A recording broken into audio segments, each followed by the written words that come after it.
ज्यादा मैं आपको शिक्षा देना चाहता हूँ। हमें क्योंकि शिक्षा ज्यादा जरूरी है। शिक्षा की जरूरी शिक्षा ज्यादा जरूरी है।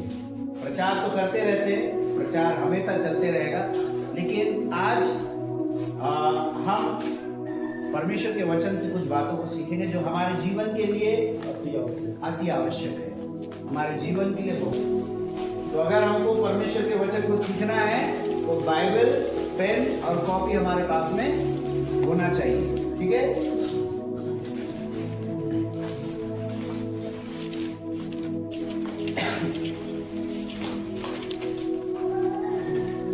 मेरे साथ निकालेंगे कुरिन्थियों की किताब, कुरिन्थियों की किताब पहला अध्याय 1 आयत से लेकर 8 पद। आमीन, हालेलुया, हालेलुया। मेरे प्रियो, हम कुरिन्थियों की किताब में एक अध्याय, पहले सेशन में एक अध्याय 1 आयत से लेकर 8 आयत से मनन करेंगे। आमीन। और मैं आपको कुरिन्थियों की किताब के विषय में थोड़ी जानकारी दे दूं।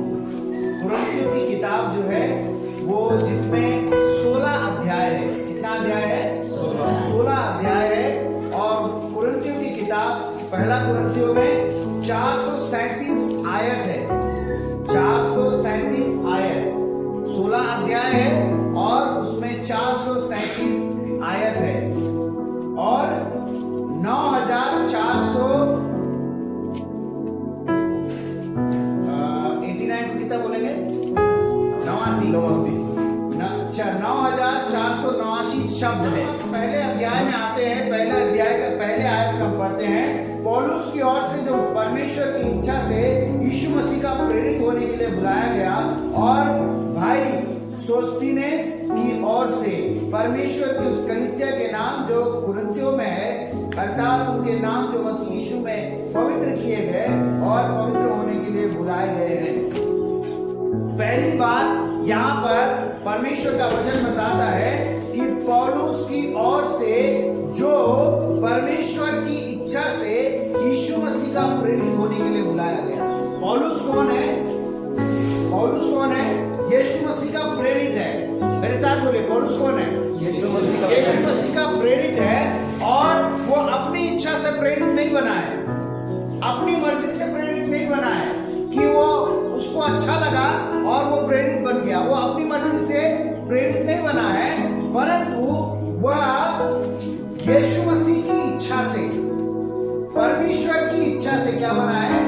प्रेरित बना है। अब पहला आयत पढ़ते हैं तो पहले आयत में आपको समझ में आता है कि पौलुस जो है वो परमेश्वर के द्वारा बुलाया गया है। किसके द्वारा? परमेश्वर के द्वारा बुलाया गया है। वो अपनी मर्जी से प्रेरित नहीं बना है, या उसको अच्छा लग रहा था प्रेरित बनने के लिए इसलिए वो प्रेरित नहीं बना है, परंतु बाइबल बताती है कि वह परमेश्वर की इच्छा से यीशु मसीह का प्रेरित बना है। हमें होने के लिए बुलाया गया। और भाई सोस्थिनेस की ओर से परमेश्वर की उस कलीसिया के नाम जो कुरिन्थियुस में है, अर्थात उनके नाम जो मसीह यीशु में पवित्र किए गए और पवित्र होने के लिए बुलाए गए हैं। हमें प्रेरित पौलुस का एक जिम्मेदारी था कुरिन्थ की कलीसिया के लिए। प्रेरित पौलुस का एक जिम्मेदारी था उस कलीसिया के लिए जिस कलीसिया के लिए परमेश्वर ने उसको बुलाया था। हालेलुया। लेकिन हम उन सारी चीजों के ऊपर बात नहीं करेंगे। अगर मैं आपको एक एक के ऊपर में बात करूंगा तो हमको 5-6 दिन लग जाएगा, लेकिन मैं आपको कुछ इंपॉर्टेंट बात को बताना चाहता हूँ जो आपके लिए एक जवान होने के नाते, एक प्रभु यीशु मसीह के अनुयायी होने के नाते आपके लिए जरूरी है। एक जवान बहन होने के नाते, एक जवान भाई होने के नाते आपके लिए जरूरी है कि आप उन सारी बातों को परमेश्वर के वचन से जानें। एक अध्याय उसका 1 का 8 पद को पढ़ेंगे। एक अध्याय का 8 पद। एक अध्याय का 8 पद। वहाँ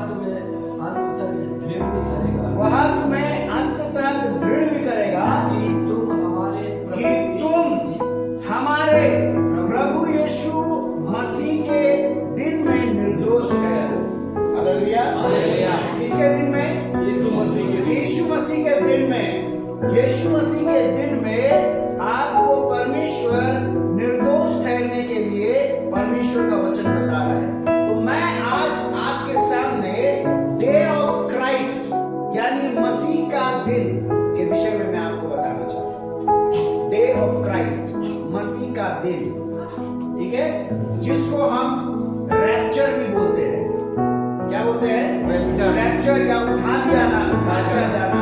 जब यीशु मसीह आएगा तो आपको क्या करेगा? उठा लेगा। किसको उठाएगा? अपनी कलीसिया को, अपनी दुल्हन को यीशु मसीह आएगा और यीशु मसीह उठा कर ले जाएगा। दो प्रकार का दिन है, एक है डे ऑफ क्राइस्ट और एक है day of Lord. Day of Christ यानी यीशु मसीह का दिन। किसका दिन? यीशु मसीह का दिन। जब यीशु मसीह आएगा, पलक झपकते आएगा, अपनी दुल्हन को लेकर चला जाएगा। उसके बाद दूसरा जो डे ऑफ लॉर्ड, और जो डे ऑफ लॉर्ड है वो जो यीशु मसीह का आगमन है वो बड़ा भयंकर होगा। मैं उसके बारे में प्रचार नहीं करना चाहता, मैं आपको डे ऑफ क्राइस्ट के बारे में प्रचार करना चाहता हूँ, मसीह का दिन के बारे में। हालेलुया। क्या आप उस मसीह के दिन में रहना चाहते हैं? एज ए यंगस्टर, एक जवान होने के नाते ये बहुत ही जरूरी है आपके लिए कि आप परमेश्वर के साथ जुड़े हुए रहें। ये बहुत ही जरूरी है कि यीशु मसीह कब आएगा ना तो आपको मालूम है, ना मुझे मालूम है, ना दुनिया में किसी को मालूम है, ना यीशु मसीह को भी मालूम है कि वो कब आएगा, लेकिन वो आएगा जरूर। हालेलुया। और यीशु मसीह आएगा और वो दिन में अपनी दुल्हन को अपने साथ लेकर जाएगा और वो दुल्हन जो तैयार नहीं है उसको छोड़ देगा।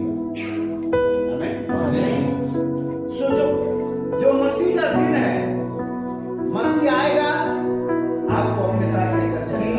वह तुम्हें अंत तक दृढ़ भी करेगा कि तुम हमारे प्रभु यीशु मसीह के दिन में निर्दोष ठहरो। मेरे प्रियो, जो मसीह का दिन है, उस मसीह के दिन में हमारे पाप का न्याय नहीं होगा। हमारे पाप का न्याय नहीं होगा, क्योंकि हमारा पाप का न्याय कहाँ हो चुका है? क्रूस पर हो चुका है। Hallelujah, hallelujah. आपका, मेरा, हमारा पाप का न्याय ऑलरेडी कलवरी क्रूस पर हो चुका है और यीशु मसीह ने कलवरी क्रूस पर हमारे पाप को अपने ऊपर ले लिया। हमारा पास्ट, प्रेजेंट, फ्यूचर, हमारा सारा पाप कलवरी क्रूस पर ले लिया और कलवरी क्रूस पर हमारे पाप को उसने क्षमा कर दिया और हमको नया जीवन दिया, अनंतता का जीवन दिया और वो दोबारा हमारे पाप का न्याय नहीं करेगा। इसका मतलब क्या हम लगातार पाप करते रहे? इसका मतलब क्या हम लगातार पाप में पड़ते रहे? इसका मतलब है कि क्या हम लगातार पाप करते रहे कि परमेश्वर हमारे पाप को क्षमा कर देगा? हर पाप का परिणाम है। हर पाप का क्या है? परिणाम है। आप गलती करेंगे, उसका परिणाम आपको यहीं भुगतना पड़ेगा। ठीक है? अगर आप गलती करेंगे, अगर आप बुराई करेंगे, अगर आप गंदे रास्तों पर चलेंगे, अगर आप झूठ बोलेंगे, अगर आप चोरी करेंगे, अगर आप व्यभिचार करेंगे, अगर आप बुरे काम करेंगे, आपके हर एक पाप का परिणाम यहीं पर मिलेगा। लेकिन परमेश्वर हमको परिणाम, हमारे पापों का परिणाम यहीं पर क्यों देता है? नीति वचन बताती है कि परमेश्वर हमें क्या मारता है? सोटे मारता है। सोटे इसलिए मारता है ताकि आप और मैं जो रास्ता में जा रहे थे उस रास्ता को चेंज करके हम सीधे रास्ते पर चलने लगे। हालेलुया। अगर आप पुराने नियम में जाएंगे, पुराने नियम में परमेश्वर ने लोगों को क्यों अकाल क्यों लेकर आया और परमेश्वर इस्राएलियों को बंधुआई में लेकर क्यों गया? उसका कारण ये था कि लोगों को सिखाना चाहता था ताकि लोग सीखे और परमेश्वर के पास वापस आए। उनको खत्म करने के लिए बंधुआई में नहीं भेजा था, उनको नाश करने के लिए बंधुआई में नहीं भेजा था, उनको खत्म करने के लिए अकाल लेकर नहीं आया था। परमेश्वर एक लेसन सिखा रहा था, एक पाठ सिखा रहा था ताकि वो परमेश्वर के पास वापस आए। और परमेश्वर का वचन कई जगहों पर, बाइबल में कई जगहों पर इस बात को बताया है, मेरे पास वापस आओ। जब तुम मेरे पास वापस आ जाओगे, जो जो तुमने खोया है वो सारी चीजों को मैं तुमको वापस करूंगा। हालेलुया। परमेश्वर नहीं चाहता हम नाश हो जाए। इस संसार में हो सकता है हमारी गलती की वजह से हमें ताड़ना मिले, हमें कोड़े मार खाने पड़े, हमें सोटे लगे, हमें परमेश्वर ताड़ना दे सकता है, हमें परमेश्वर सिखा सकता है। लेकिन जब परमेश्वर हमको सिखा रहा है, इसका मतलब परमेश्वर हमसे बेइंतहा प्यार कर रही है। रोमियो की किताब 14 अध्याय 10 पद पढ़िए। रोमियो की किताब 14 अध्याय 10 पद। रोमियो की किताब 14 अध्याय 10 पद।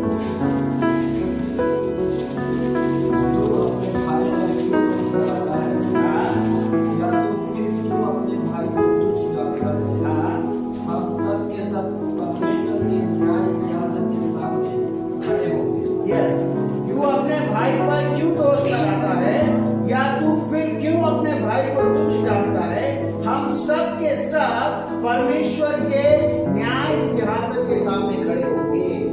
हालेलुया। और इस न्याय सिंहासन के सामने आपको, मुझे, हमारे काम के हिसाब से परमेश्वर हमारा न्याय करेगा। कई लोग बोलते हैं काम इंपॉर्टेंट नहीं है। कई लोग क्या बोलते हैं? काम इंपॉर्टेंट नहीं। काम क्या? काम जरूरी है। घर में बैठे रहो, क्यों हमें बाहर जाकर सुसमाचार बांटना है? क्यों हमें सेवा करना है? क्यों हमें परमेश्वर के बारे में लोगों को बताना है? कोई जरूरी नहीं है, कोई जरूरत नहीं है कि हम तो प्रभु यीशु मसीह में हैं, हम बढ़िया चर्च जाएंगे, प्रार्थना करेंगे और घर आ जाएंगे, हमारा काम खत्म हो गया। हमारा काम खत्म हो गया। कई बार हम ऐसे सोचते हैं, लेकिन यीशु मसीह में आने के बाद हमारा काम बहुत जरूरी है। हालेलुया। हमारा काम, हमारे कामों के द्वारा हम उद्धार नहीं पाते हैं, लेकिन उद्धार पाने के बाद हमारा काम इंपॉर्टेंट हो जाता है। हमारा काम महत्वपूर्ण हो जाता है कि हम किस प्रकार का जीवन जी रहे हैं, हम किस प्रकार का काम कर रहे हैं, हम किस प्रकार से प्रभु के साथ आगे बढ़ रहे हैं। क्या हम शैतान के साथ संसार में आगे बढ़ रहे हैं या प्रभु यीशु मसीह के साथ बढ़ रहे हैं? या मेरा जीवन जो है वो संसार में ज्यादा बीत रहा है या प्रभु यीशु मसीह के साथ ज्यादा बीत रहा है? पहले आप संसार में थे, प्रभु यीशु मसीह ने आपको संसार से छुड़ा लिया, आपको दान देकर अपने पास बुला लिया, और उसके बाद प्रभु यीशु मसीह चाहता है कि आप उसके लिए जिए, संसार के लिए नहीं। हालेलुया। परमेश्वर क्या चाहता है कि आप किसके लिए जिए? परमेश्वर के लिए जिए, संसार के लिए नहीं। परमेश्वर के लिए जीना जरूरी है। जवान होने के नाते ये जवानी जो है किसको देना है? परमेश्वर। अगर आप संसार को देंगे तो आप इस संसार में खो जाएंगे। आपको जवानी किसको देना है? परमेश्वर को देना। जब आप परमेश्वर को देंगे, परमेश्वर आपके जीवन में अनुग्रह करेगा। हालेलुया। दूसरा कोरिन्थियों 5 अध्याय 10 और 11 पद। अवश्य है कि हम सब का हाल मसीह के न्याय आसन के सामने खुल जाए। क्या हो जाएगा? हमारा काम खुल जाएगा। किसके सामने खुलेगा? मसीह के सामने खुल जाएगा। और आप बहुत कुछ परमेश्वर के लिए कर सकते थे, लेकिन आपने कुछ नहीं किया। आज कई लोग यीशु मसीह के पास में 5 साल, 10 साल, 15 साल से यीशु मसीह को ग्रहण करके बैठे हैं, लेकिन आप परमेश्वर के लिए कुछ नहीं कर रहे हो। आप वो जीवन नहीं जी रहे हैं जो आपको जीवन जीना चाहिए था।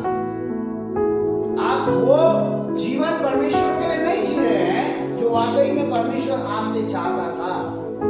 आपने यीशु को ग्रहण किया, आप रविवार की सभा में आते हैं, आप उपवास प्रार्थना में आते हैं, आप जवानों की सभा में आते हैं, अच्छी बात है, लेकिन आपका मसीह के लिए क्या काम है?